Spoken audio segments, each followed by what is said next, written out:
town called Columbus, Mississippi, and I've come all the way here to show you exactly how you can live abundantly. Fear is nothing. You hear me? You can do anything you put your mind to. I'm your girl, Talk to Tongie. We're gonna do life together. Good evening, good evening, good evening, family. How are you doing? We made it. Yeah, man. Welcome to another episode of Talk to Tongie, and you already know I'm your host, Dr. Tongie, but on this show, I am Tongie, your friend. How are you doing? It is so good to be in your home, or your workplace, or wherever you're watching this program. I do not take it lightly nor for granted that you've allowed me the opportunity to be with you on this thing called life. I'm excited. If you cannot see it, I am. I'm just all over the place. I had to write some stuff down because I'll just be everywhere. And then I'll hear both folk telling me, okay, you curtail that. But at any rate, thank you very, very much. When I get an opportunity to be out in the marketplace and I see you saying, hey, Dr. Tongie, I watched the show on DBS or I listened to you on KISS, I get excited. And it's not me getting excited with an ego thing because you already know egos don't belong anywhere in God's kingdom, right? Right. It's me saying, thank you, Lord, that I get to do what I want to do. I get to do what I know I was born to do, I was destined to do, and I was deployed into His purpose for my life. And that's what the premise of this show is about. It's about you living the life that you dreamt about, that you saw, in your vision, and you said, you know what? One day I'm going to do X, Y, Z. And that's what you're doing. So, if I'm ever in your neck of the woods and I say to you, what's your why? It's not me being nosy. It's me being inquisitive because I love meeting people that are just living life, on their terms. And I like that. And I want that for you. I do. So this show is about your stories. Your stories. That's why it's called Talk to Tongie and not Tongie Talk to You. So that's what we do right here, man. It's you telling us your why. Because that's important. It really is. You have no earthly idea what people are going through. And when you take time to roll up your sleeves and say, you know what? I went through this and I went through that and I'm still standing. And let me tell you, Dr. Tongie, that right there is your testimony. And that's what we're in need of, more testimonies.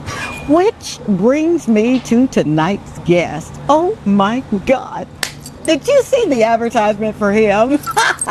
Did you hear him singing in Creole? I tried to tune along with him, but yeah, it didn't happen. This gentleman hails from Mon Repos. I did that right. And he is a storyteller with an R&B sound. I kid you not, I was over at Sandals Grand. There's my shameless plug, Sandals.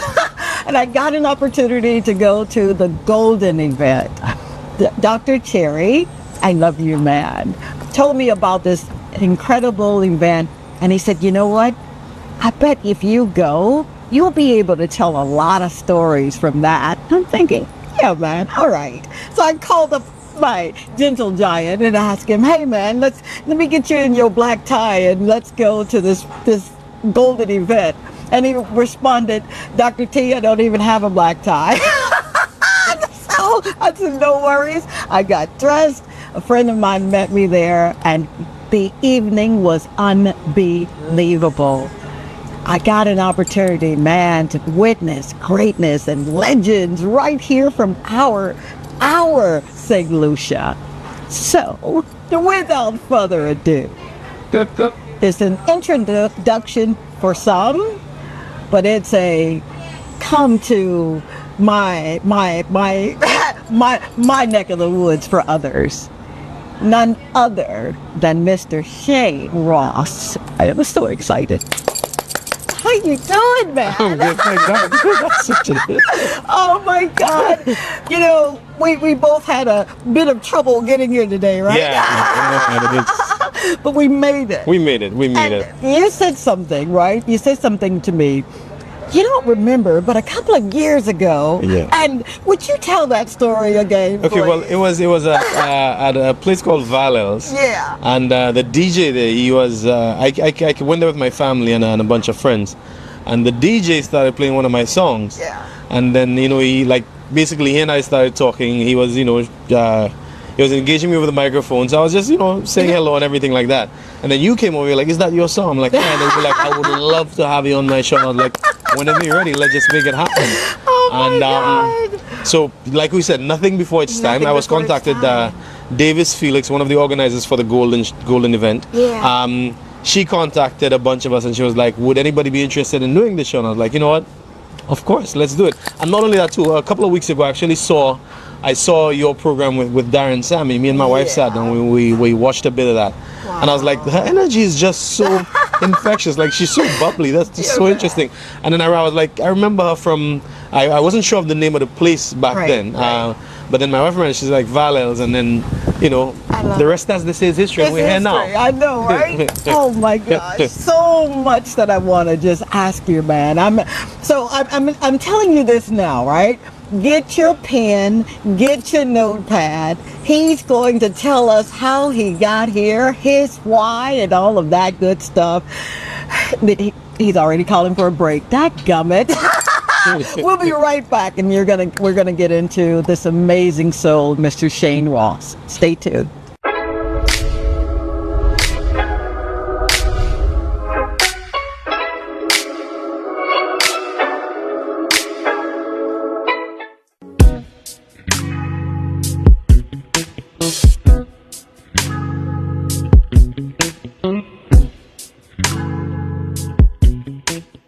More than melodies, more than music, this is ministry in motion. Shayne Ross, born of the island and called by the Spirit, lets his life sing louder than his lyrics.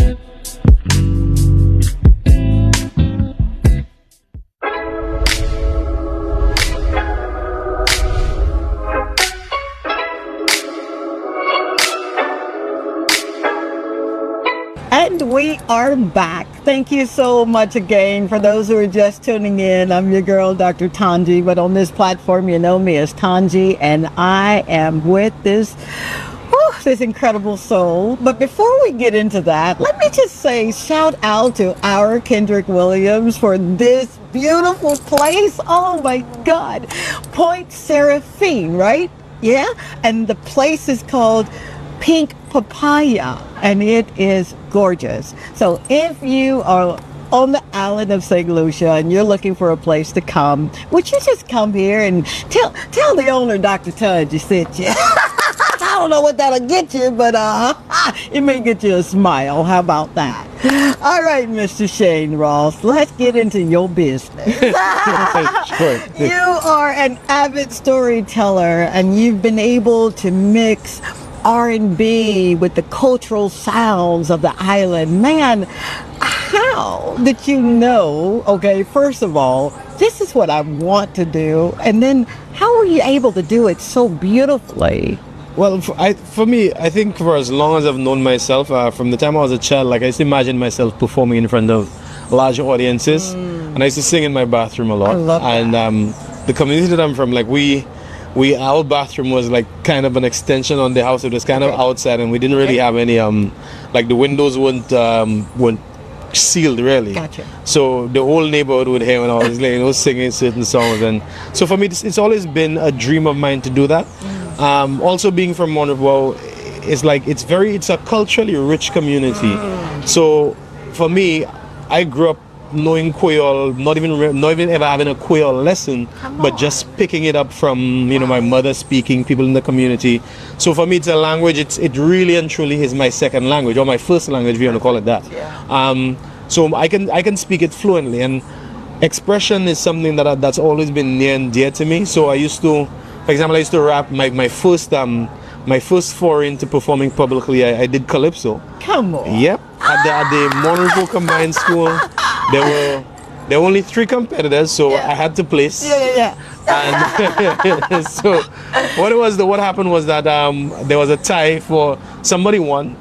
He's a fireman now, and then there was a tie for second place. So we got that. Yeah, man. But of all of us, I'm the only one who actually continued music.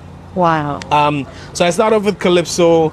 Then I, of course, you're young and you're into the music of the day. And in my time, there was like a lot of dancehall, like the Beanie Man and the Bounty Killer. Come on now. And then, of course, a lot of rap as well. Yeah. So I kind of gravitated towards those genres of music, writing them and freestyling, just beating drums on the desk at lunchtime and singing and stuff like that. So it's always been in me. Yeah. And then later on, I had this song, this song that I wrote, a song called Naked. Like it was like one R&B verse, and I really didn't have any confidence in my singing. I didn't believe that I could sing.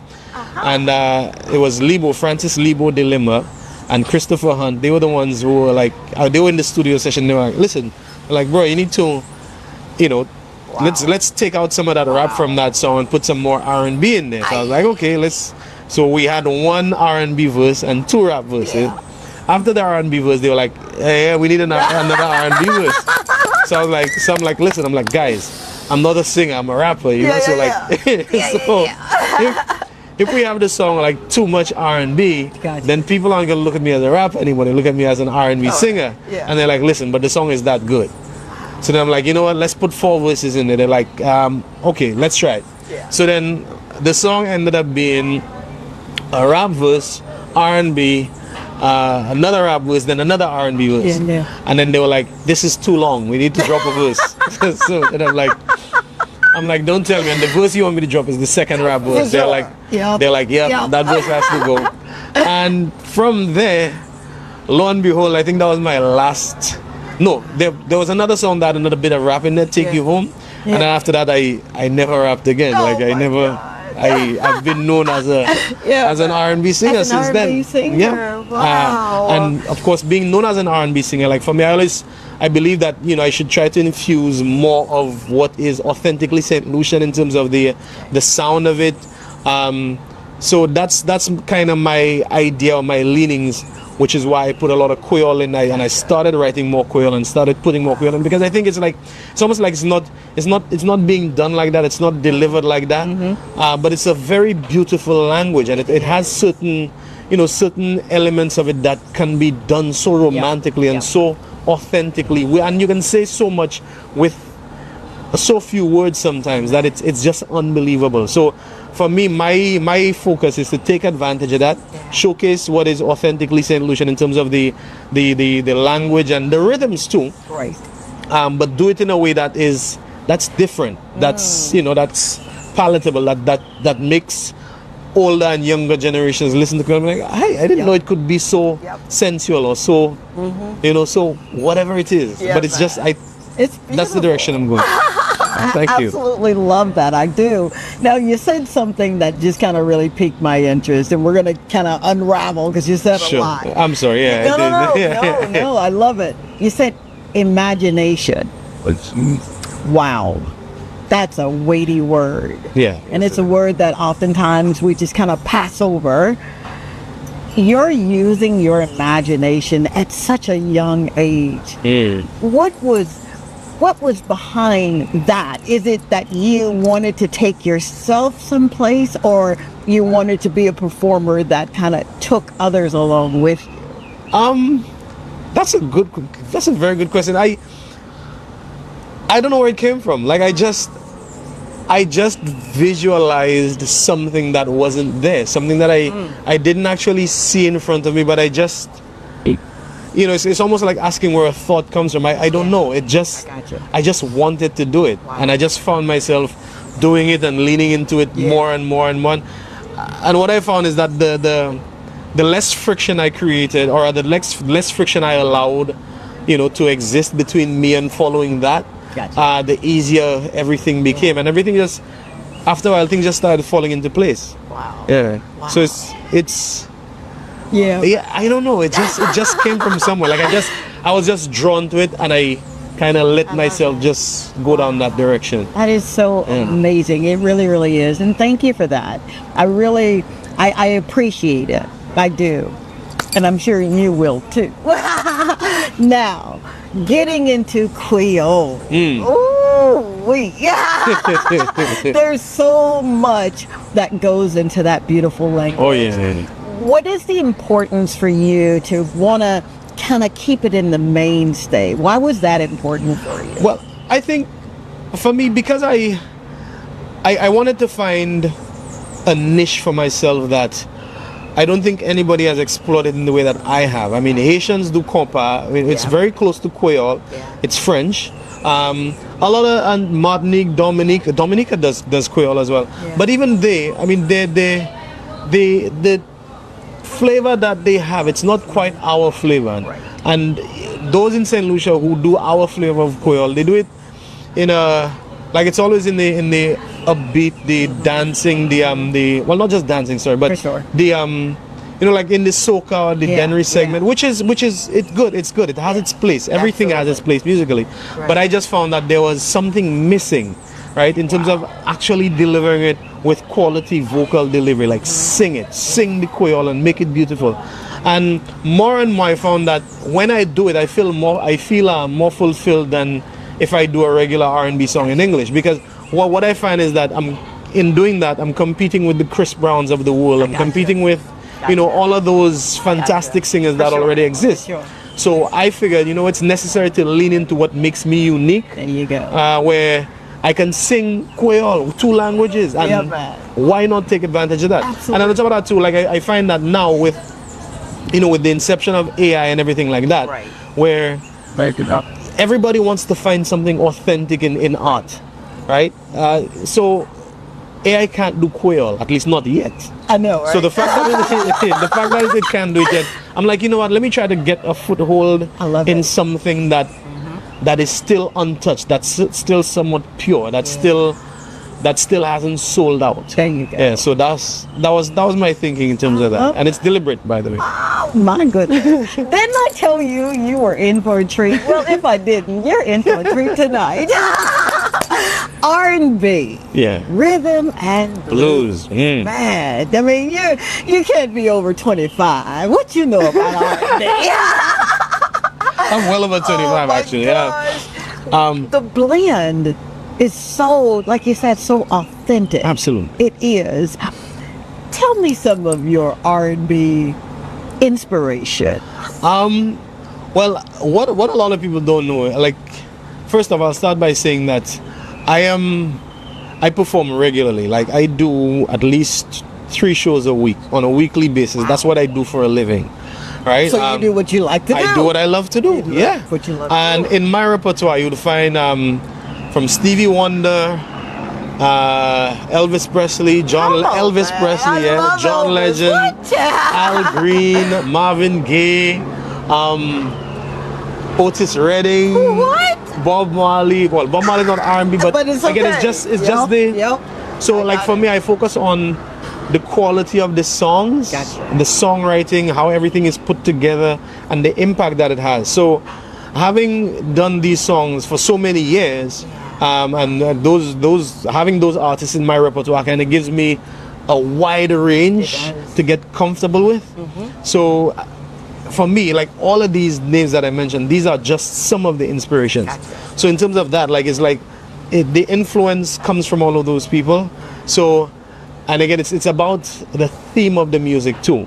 So what the story that the music is trying to tell, I lean into storytellers more than anything else. So, like, John Legend, like I said, Al Green, Stevie Wonder, Robin Thicke, I do some of his songs as well. And there's so many that a few of them elude me. Sting, Lionel Richie, that's all in my repertoire. Yeah, man. Oh my God. Absolutely. All right. You're deciding now, because you make a decision one time, and then we start our choices from that decision. And here you are. Your talent show, you came, second in the talent show, but you kept going. Yeah? Why music? Because that's what my soul told me to do. You Like better shut your mouth. there's, because I think I touched on it earlier when I said it's like, it's for me, like removing any sort of friction from that. The more I removed friction, the easier I felt, the more comfortable I felt.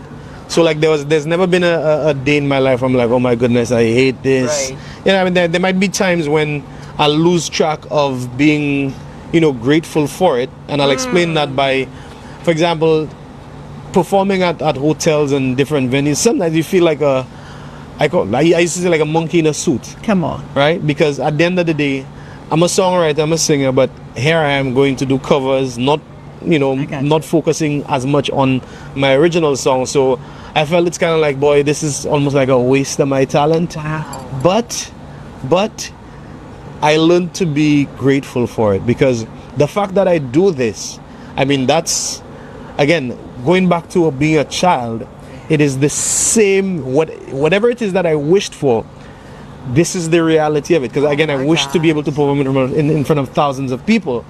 So I get the opportunity to do that. Yeah. And sometimes I do it like maybe a few hundred or a couple of dozen at a time. For sure. But over the years, I've performed for, I believe, and this is probably a conservative figure, but I believe that I've probably performed for more than 100,000 people. Absolutely. Easily. Easily. Because again, Absolutely. doing it on a weekly basis for years on end, like I've performed for many people. So, as a child, for example, you dream of certain things. Like as a kid, I used to dream of driving, and you kind of imagine what it's like. Yeah. But the reality of the whole thing is kind of different.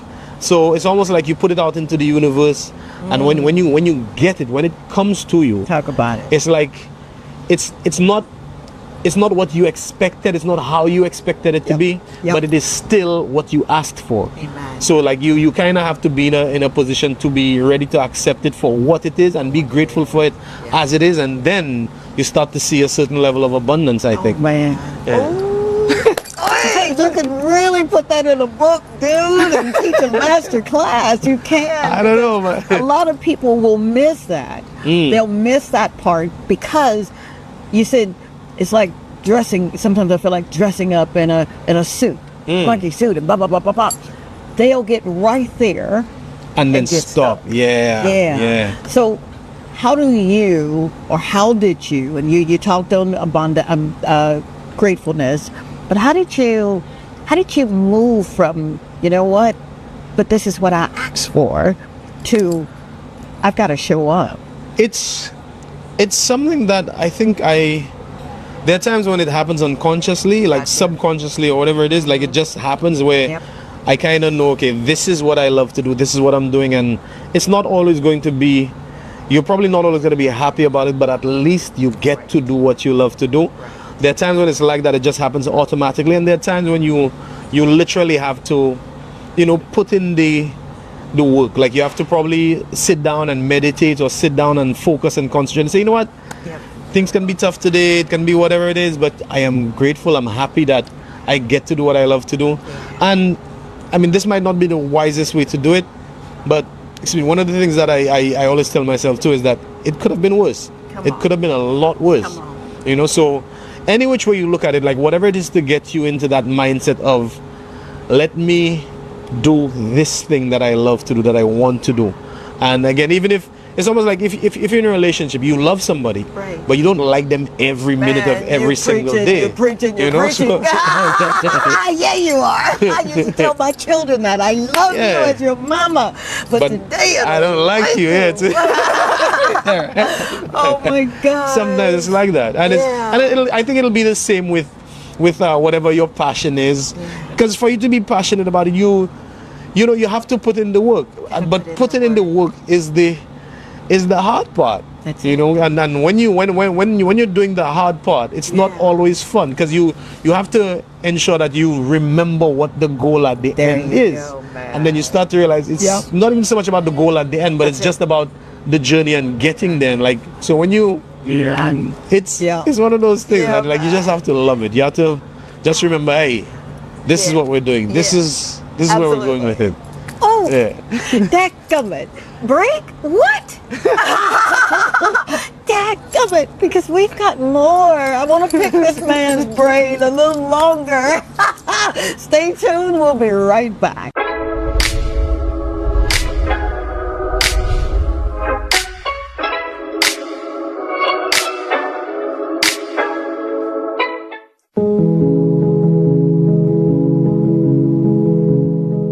From village rhythms to global vibrations, Shayne Ross shares how the spirit moved him to speak through sound.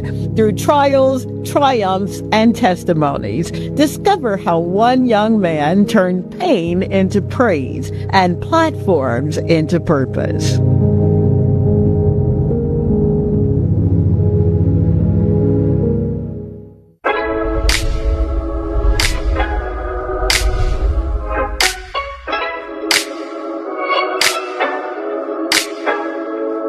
And we are back. Thank you yet again. I'm just going to keep telling you thank you because you got to know how grateful I really am. I truly, truly am. Whenever you allow me in your ear gate and your eye gate and your heart gate, I am not going to squander that.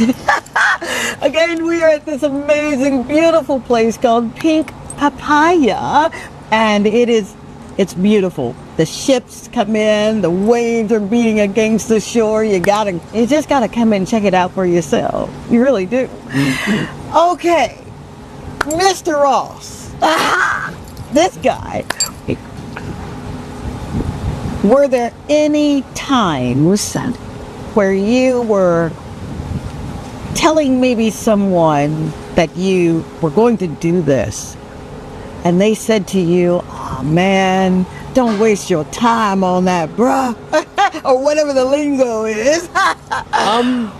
Probably very early on. And when I say very early on, I mean like maybe when I was a teenager, probably. You know, I remember I would talk to my friends and say like, hey, I'm gonna be one of the best singers in the world. Know it, maybe. And at the time, of course, I said it. I didn't know whether or not I believed it, but I genuinely believed that, you know, I could do anything, or anybody can do anything as long as they really put their mind to it. But as I've gotten older, I've realized that sometimes sometimes just saying it aloud already means that it's out there, and I don't think anyone can really stop it.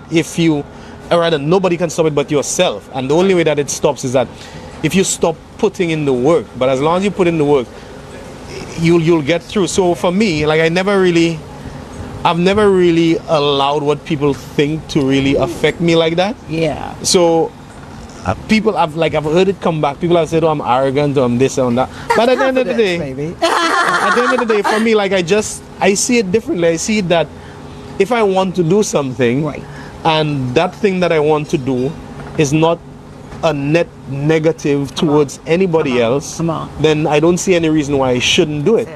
Right? Another time, a lot of times too, sometimes that voice that kind of holds you back is internal. You know, so like for me, like I've had my internal battles to say, "Hey boy, why are you really doing this?"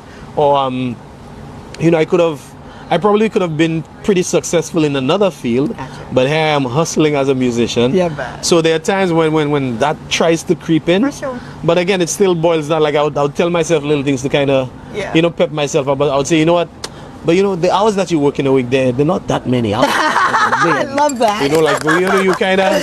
So if you break it down into, you know, like what you earn in an hour, for example, then you're all right. Or if you break it down into, you know what, like. Again, just the fact that you are your own boss and there's no limit as to what you can do and how much you can do and how late you can continue doing what you do. Like for me, you know, it's just finding different things to kind of just keep that energy that energy going and that fire burning. And you're doing that. Yeah, man. And I'm so proud of you. I am so proud of you.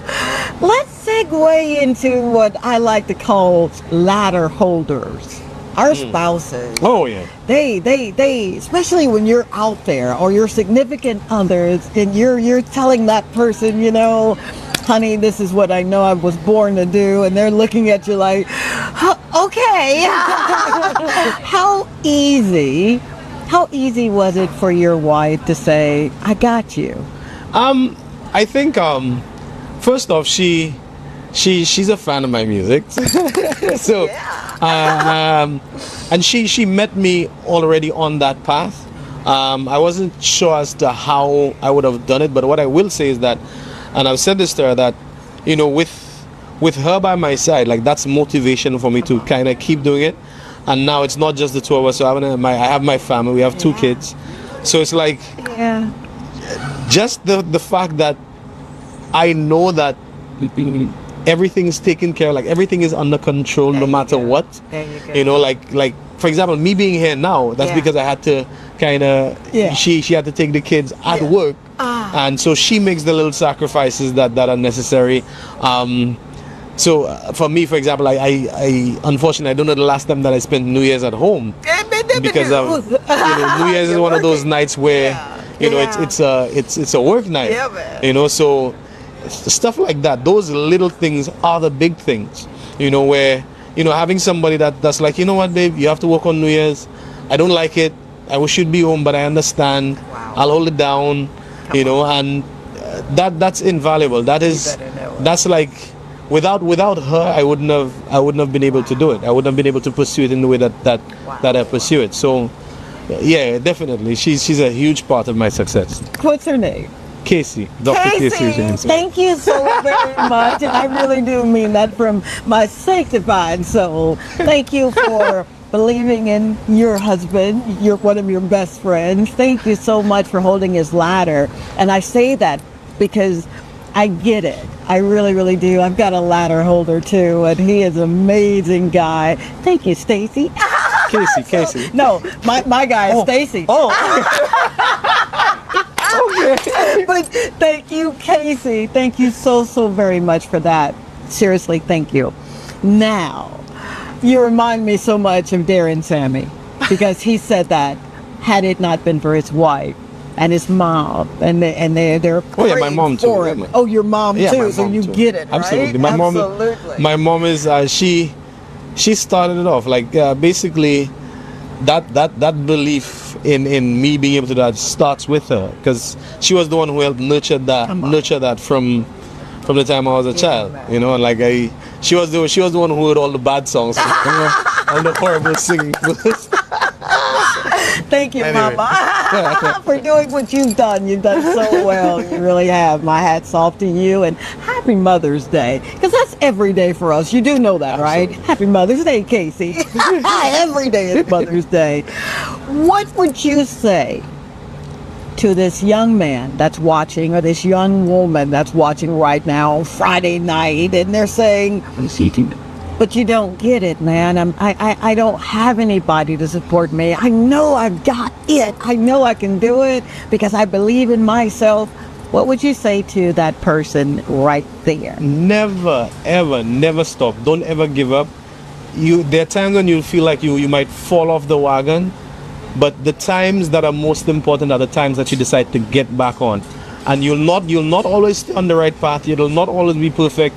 It'll not always go the way that you want it to go. But the important thing is to never, ever, ever, ever stop. The day you stop is the day you fail. So don't ever give up. Just keep doing it. Whatever it is that you love to do, whatever it is that your passion is, pursue that passion with everything that you have. Don't mind anybody. And the right people will find their way into your life. So you don't have to worry about not having the support now. When you're doing what you're doing, again, you'll find that the right people, you'll start to congregate with the right people. The right people will find you, and you pretty soon you'll have your own tribe that will support you in the way that you need them to support you. All you have to do, again, just keep on that path. Just don't stray. And again, you might fall off. Just get back on. It'll take time sometimes, but stay on the path. Don't give up on it. Oh my God! Don't you dare make me cry. On this show, I cry and I sweat. I don't know how I'm doing on sweating, but oh my. Thank you. Thank you for having Thank you so very much for that. Collaboration. Let's talk about collaborations. Who would you like to collab with, Mr. Shay? Oh, man, a whole bunch of people. Yeah, man. Speak it. In terms of artists, I mean, pretty much everyone. I think the music right now in St. Lucia is just of a level that is just insane. So and not when I say insane, I'm talking about like you have so many unique voices in there. So one of my favorites is Umpa. I love Umpa's music. Really? Umpa, Kuya. I had the privilege of working with Kuya. I worked with T Blacks as well in terms of writing. Wow. Those two in particular, oh man, let me tell you, lyrically these guys are off the chain. Right? You know, I mean, I've spoken to a number of people. We've never really solidified anything. So people like Arthur, Ricky T as well. Ricky T, we had to talk something. Yeah. We had to talk Yon Kuti. But a whole, you know, like a bunch of people. Like it's all in the pipelines, and it's all gonna happen. And speaking of collaboration, like for example, I find myself working with a lot of colleagues and friends who are very close to me that I started off with. So people like Juan Paris, he's all the way in the US, and we collaborate frequently. He puts live drums on stuff. There's Swayne Jean-Baptiste down here. We collaborate very frequently as well. Dean Ben, one of the most phenomenal bass players that you'll come across. Right? He's all the way in the UK. Yeah. We collaborate as well. I mean, I've worked with Dupes. KO, Cheriel, Nelson Seri, aka Landlord. I mean, all of these people, we have collaborated, and I'm sure it's in the pipelines to happen again. As a matter of fact, Nelson and I, there's something that we need to get back on track on. You hear that, Nelson, right? You're from Talk to Tongie.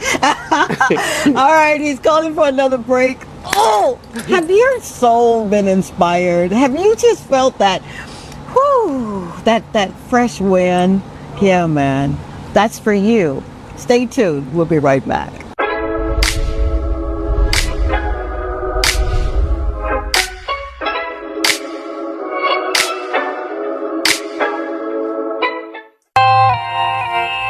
I've been mesmerized. Every lyric he writes is soaked in truth. Every chord he plays, a prayer. As he lifts his voice, Shayne reminds us, your gift is not about popularity. It's about purpose. This is the Caribbean Soul Unplugged. There's something to tell you.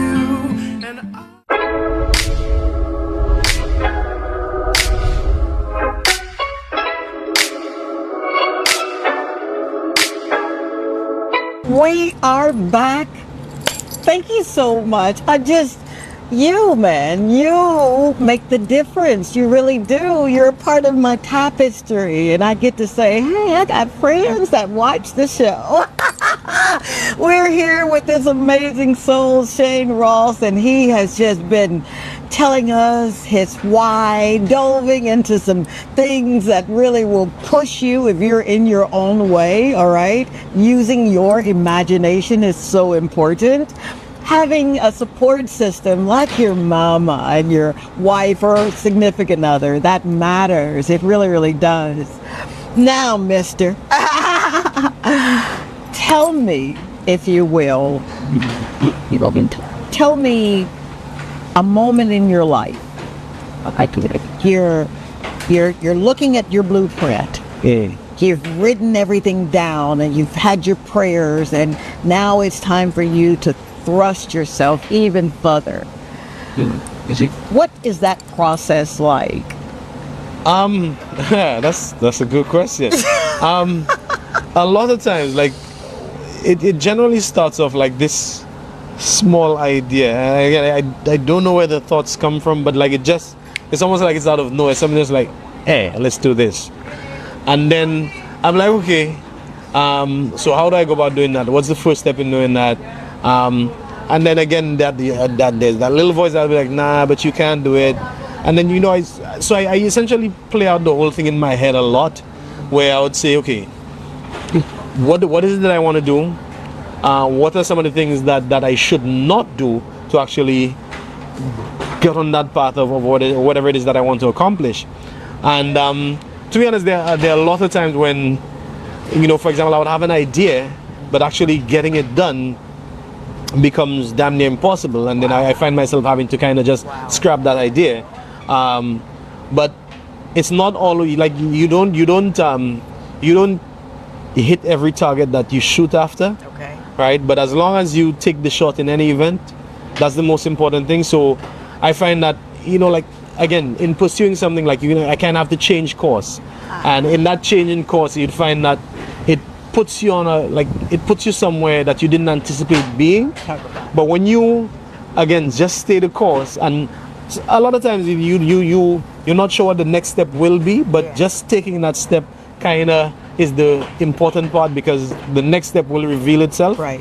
So for me, there's a lot of like sleepless nights sometimes. Like I'm a thinker. I got maybe like 12 o'clock, 1 o'clock in the morning. I'm still up, just looking at the ceiling, and then ideas are entering my head. Like, let's do this, let's try that. I want to do this, I want to do that. How do I go about doing it? And a lot of times, it's the idea that sticks the next morning is the one that I try to go with, because it has to be something profound for it to stick even after you sleep. So that's one of the things that I use in terms of pursuing or continuing with an idea. And then there are times when, again, the whole idea gets scrapped. But it's really and truly about, after I conceptualize it, try to figure out what the first step is. And as long as I take the first step, everything else begins to reveal itself. So it's funny that you mentioned blueprint, because there are times when there is no real blueprint. It's almost like it's a leap of faith in some instances. And I know that it might not be the best way to do certain things, but to me, I think that's what an artist is supposed to do. Artists do it in a way that suits them, not necessarily, the way that a very logical person would actually say, you know what, this is the plan, that's good too. But I think there's something authentic and something natural about, just trusting the process and just taking a first step to figure out what you want to do, because it'll lead you down the path that you wanted, or sometimes a new and unexpected and exciting path too. Absolutely. Or sometimes you scrap it, like I said. That right there. It puts me in the mind of someone who walks by faith and not necessarily by sight. I guess Come so. on. Yeah. Come on, back. Yeah. How important has your faith walk been in your pursuit for this is why I was born? Well, I think it's, for me, there's a genuine belief in a power greater than myself. Amen. Far greater than I can even begin to comprehend. Amen. So for me, just the fact that I believe that there's a power greater than me, that there's a force that drives everything. And if you look at the world around us, it's so poetic. I mean, everything that we see is art in itself. Just the fact that, things happen and it looks like it's like you couldn't design it better if you wanted to. And no matter how you view the world, even if you say, well, you know what, it's evolution and not, but there's a grand design. Everything follows a particular design. Amen. And if everything follows a particular design, then why shouldn't I just trust the process? And when you trust the process, then you find yourself being a part of that design. Because again, to me, I feel like you don't really have to force anything in life. That's right? As long as, again, all you have to do is just remove the friction. Anything that causes friction, you get it out of the way, and then it just makes the process easier and easier and easier. And then before long, you find yourself sitting back like, hey, this is, I've come a long way. Yeah. You said a lot right there, dude. Removing the friction. Yeah, man. Because I know that there are times when who's ever watching will have those persons in your, I call it your ear gate or your eye gate, and you're looking at something, and sometimes, the gram and Facebook and all of that stuff can make it look so easy, right? But when you start to peel back the layer, they don't tell you how. Man. Yeah. Absolutely. They had to go 4 days without eating. Oh. You like that, yeah? I do. They don't tell you that process of having to unlearn all of that stuff.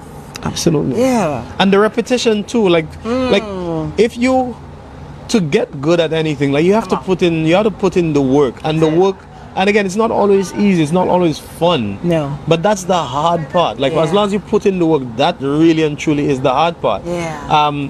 Discipline, I think, is the most important principle or the most important attribute that anyone can have in trying to accomplish anything, because discipline is such that all you have to do is to show up, you know, and when you show up, right, I mean, there's certain schools of thought that tell you now that if you put in, I think the number is about 12 minutes into anything, 5 days a week, you can master something within the space of a year or something like that. No way. Then you have people like Malcolm Gladwell. He has a book called The Outliers, for example, and he mentions 10 years or 10,000 hours. Wow. And again, if you really think it's just basically a whole bunch of small steps, like little steps, because you know, there's a saying, how do you eat an elephant? That's it. You know, and it's one bite at a time. Absolutely. It's a big task, but if you take it one step at a time, you can get anything, anything done.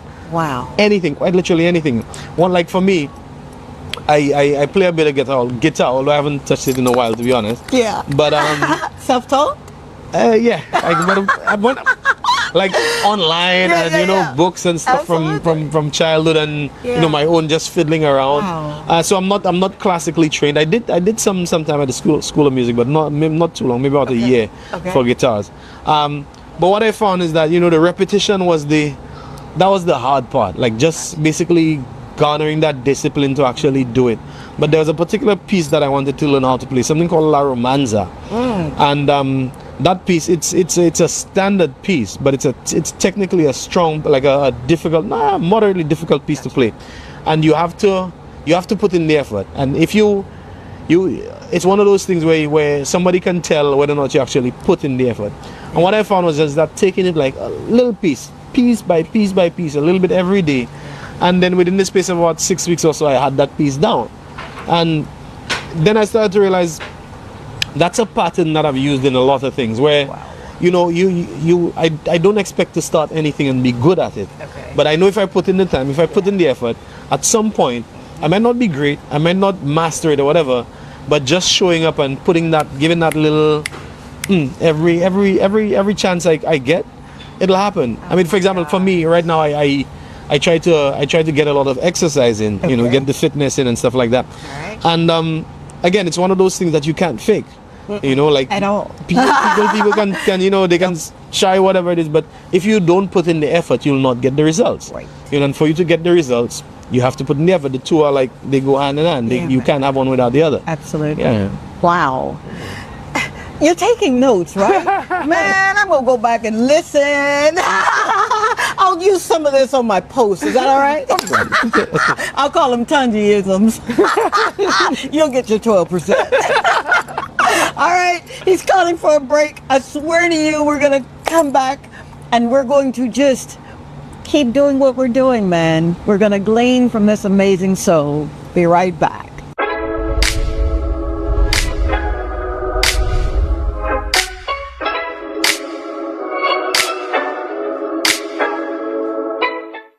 You've heard the sound. You've felt the spirit. Shayne Ross isn't just sharing music. He's sharing a message. And maybe tonight, something awakened in you.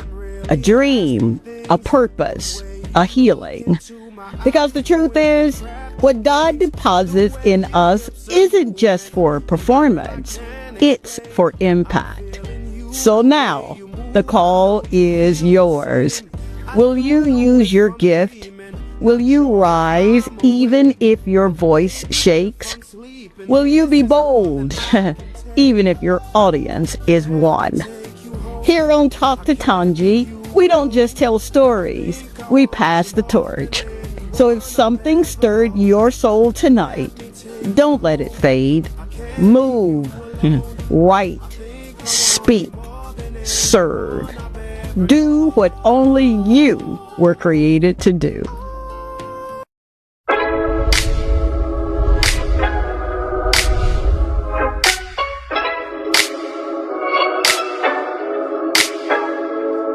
Oh, thank you. It just seems like that's not enough. Thank you so much for being here. I pray that this amazing soul has said something, right? To stir up those gifts, man, so that you can start to live. He ain't through yet. We got a few more minutes. We're still picking his brain here, and we're hanging out at the beautiful Pink Papaya right here in Serafina, Point Serafina. I did that right. He's shaking his head. I did that right. And you're with me, your girl, Dr. Tongie. On this show, I'm Tongie. We segued into parenthood after during our break. And you said something that really, really resonates. Being present. Yeah. How important is that for you to be present? Yeah, you're doing your shows and you're making things happen and you have your date night with your wife, Casey. But how important is it? I owe her a date night. You want a date night? I owe her a couple of date nights probably. He's gonna give you one, I swear, right? Yeah. How important is it for you to make certain that you're present for your babies? I think it's about balance at the end of the day. It's like I am a genuine believer in masculine and feminine energy, where it's we are two sides of the same coin. Like it's like there's the heads and the tail side, but it's all part of the same coin. So we have to. You can't just show one side of the coin and then that's the end of the story. I think it's necessary that my role as a father, like I number one, I have to kind of figure out what that role is, because there's you can read all the books in the world, you can listen to advice from anybody, from whoever, whatever, but nothing prepares you or nothing trains you more than actually being in that role on your own. That's it. And you don't know if you're doing it right, but at the end of the day, just getting up every day and putting in the effort. So for me, like I love my children with all my heart. Like I love my family with all my heart, and like for me, I just see it as I have to be, like, I don't want my kids waking up and I'm not there. I don't want them to wake up one day and daddy's not there, or like go to bed and wonder whether or not daddy's gonna be home the next day, or it's and I've seen how that impacts them too. A couple of years ago I had an accident, and I was in the hospital for maybe about 2 weeks or so. And I remember when I was coming back, the way my daughter was jumping about, like I could never forget that. That was just like, and I'm like, it reminded me. It was a moment for me, that like an exclamation point that said, hey, this is why, this is what you have to be committed to. And when I say this, I'm referring to like my family. That's it. And I think that's regardless of whatever role that I've played as MC, singer, whatever, the most important role that I've ever played is the role of being a father. Yeah, man. And for me, I'm that first. Like at the end of the day, I'm a father first. Like no matter what it is, I'm a father first. I believe father, husband. Well, those two are on the same level. Pretty much, They I'll be are. honest. But at the end of the day, I think that's the role that we were put on Earth for. I mean, that's the very survival of the species at the end of the day. That's that unit right there. And having both parents in the household, while I understand that you can't always get that. Sometimes it just doesn't work out. For sure. But even if you're not in the same household, I think both parents have to play an active role and have to be present. And that presence is not always, you have to be there every single day to hug them or whatever. Right. Although that's what I do. That's what you do. But at the end of the day, you have to let your kids know, and your kids have to know for a fact that, what, daddy is always there for me, or mommy is always there for me, or I know I'm supported no matter what. Wow. Did you hear that? I'm telling you, man, this is a master class, dude. You've literally written 5 books. I don't know, because listen, the thing is, I go by feeling. I think at the end of the day, it's like there's nobody has ever lived my own perspective, nor have I ever lived anybody else's perspective. So that's what works for me. But again, I think there's a pattern that the world has that you start to see it after a while in certain things, and there's certain, if you for every action there's a saying, for every action there's an equal and opposite reaction. If you understand that, then you know what to do and what not to do, or rather you have a ballpark idea as to what to do and what not to do. You're doing it, dude. I hope so. I believe so. I know they're so proud of you. Do they know what you do? Oh yeah. My kids have seen me. Yeah. They've seen me before. You laughed. What do they think about their daddy doing what he does so well? Well, for them, it's like at the time sometimes. I'm on the stage, so I don't know what they do at the time. But I remember there's a picture popped into my head. I did a show on the Free Winds ship. It comes to St Lucia a couple of times a year, I think. And I did this benefit concert thing once, and my daughter was about 3 or 4 at the time. Yeah. And somebody got a picture of her, like it was in the theater of the ship, and she she came down like in the middle of the aisle. She just laid down on her stomach and she was watching. And my wife showed me that picture a couple of days ago. Oh my So God. it's like, for me, it's just like, yeah. And I remember this one time as well. I did a show at I think it was Coconut Bay or something with my son. Yeah. And while I was performing, like, he comes up to me and he like holds onto my leg. Now, Oh, come it's like, on. you know, you have a job to do, you want to do Yeah. it, but hey, that's my son. That's at the your end of the son, day. man. So you know, we kind of have to mix it in there. And then at home, they get to see me like doing the recording sometimes and stuff like that. So they're showing an interest in the music, but I don't wanna force them. Okay. But also I want them to pursue it because they have a passion for it. For sure. Not because that's what I do or because that's what they think I want them to do. I just want them to do whatever it is that makes them happy. So Amen. they're at the ages where they kind of gravitate towards the things that they want to do. Okay. Like, for example, my daughter's at the School of Music. Oh. And I have guitars at home, I have pianos and stuff like that. Yeah. And of all the instruments that she wanted to play, she wanted to play the drums. Drum? The drums. I don't have drums. She wanted to play drums. But I'm like, okay, well, if that's what she wants to do, that's what she has to do. Oh, I you know? love that for her. And, but for me, like, that moment though, like when she chose drums, like, oh man, she wanted the drums. But then she had her first recital not too long ago. Yeah. And I watched them like, oh, Yeah, that's man. you. Like, Yeah, she- man. and she was good. Yeah. You know, so it's I like, love that. yeah, it's like, it kind of gives that whole crowd thing. Yeah. If you can see that proud look right there, tell them what you want. Yeah. You are glowing. You are. Yeah, my kids are awesome, man. They're absolutely my awesome. gosh, that is so wonderful. Absolutely wonderful. So shout out to all the mummies and daddies that got it right. You're showing up every day. You're intentional in your love and your support for your babies. And that's, at the end of the day, that's all we really can do, right? Absolutely. Make certain that they're going in the right direction. Wow. Tell me, if you will, Creole. Creole. Creole. Creole. This man, this thick talk. This Mississippi twang. What is next for you, doing something that you love doing, your storytelling? What's your projects coming up in that genre?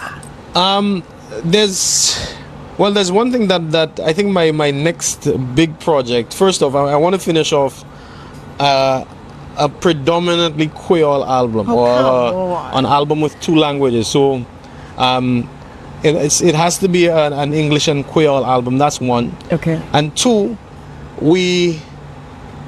October is World Creole Heritage Month, I think it is. Yeah, man. And we also have like Creole, Déjeuner Creole around that time as well. I want to do a project that focuses or brings, you know, like showcases Creole in a different way. Wow. That's I think that's one of the dream projects that's conceptualizing in my head, because I don't know how I'm gonna do it, but I know that I know who to call in terms of, Look at this guy. you know, Yeah. making it happen. I have over the years I've made I've had friends who are very, how do I put it? Like if I were to put all my friends together, I would find that it's a beautiful network to get a lot of things done. Wow. You know, my friends are people in the same field as me. Yeah, man. So strategically, their friendships are important as well as personally. Yeah. That's what I'm talking about. That gummit. He's saying time. I'm like, what? We just got started 59 minutes ago. Before you go, you're going to sing us out. But I've got to say good night and thank you to some amazing people. Linda, thank you so much for being so part of my life. Every prayer that you send and we get to say amen to, I get it now. God bless you, bless you. Thank you so very much. Good night, Bon Bon. Good night, Kaden, Kendrick, and Idris. Good night, my Franny Fran. She's my bonus baby. We don't use in-laws in our house. So, if you have been stirred, motivated, ready, felt like it's my time, it is. It's not by coincidence that you landed on this show on a Friday night. How about that? Or a Sunday morning at 8:30 because we do a rebroadcast of the show. I want to say thank you so very much to Mr. David of Pink Papaya, baby, right here in Point Serafina. And this gentleman, may everything that you continue to do be blessed. May you walk in such uncommon favor that it just blows your mind. And all of those collabs that you talked about, y'all heard it, They laughing, you know. they laughing. Sing us out if you will, good man. Tout l'amour moi ni ça c'est pour ou ni chez moi pisier moi tout. Maka j'aime quoi non en chambre là moi vle maintenant et goûter pour si bagay la tout. Didn't know what he said, but it sounded good. Good night, St Lucia. I love you.